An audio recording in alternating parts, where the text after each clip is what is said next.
As you know very well, Prime Minister Netanyahu is a master of the political game, seizing whatever political moment he can. And he, in English, directly addressed the American students on campuses and described, in his view, what these protests were. I'm going to play that for a moment so you can listen. What's happening on America's college campuses is horrific. Anti-Semitic mobs have taken over leading universities. They call for the annihilation of Israel. They attack Jewish students. They attack Jewish faculty. This is reminiscent of what happened in German universities in the 1930s. Senator, you've probably seen some others say the same thing, even in the media, you know, hearkening back to the 1930s Europe. I wonder whether you think that's an accurate description of what is happening on American campuses. Well, I think, look, I am Jewish. My family was slaughtered by Hitler. I am very sensitive to anti-Semitism, as I hope all Americans are. And we've got to make sure that there is no anti-Semitism, not only on college campuses, but all over this country.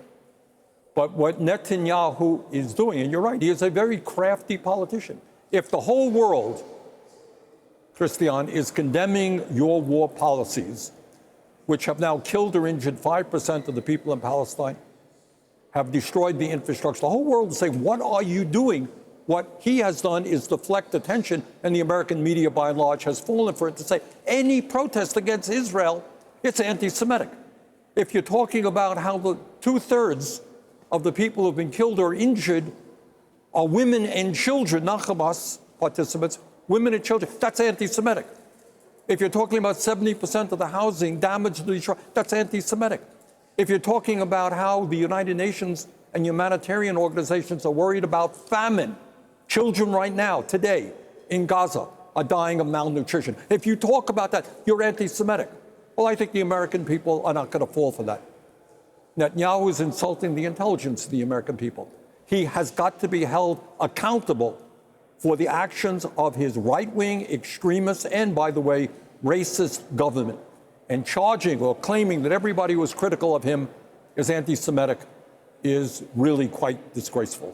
What do you think now is going to happen to Biden and his campaign?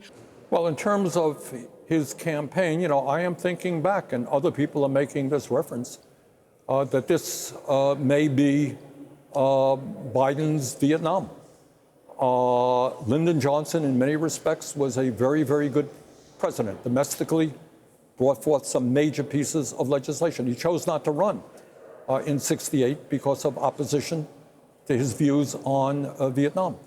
And I worry very much that President Biden is putting himself in a position where he has alienated not just young people, but a lot of the Democratic base in terms of his views on Israel and this war.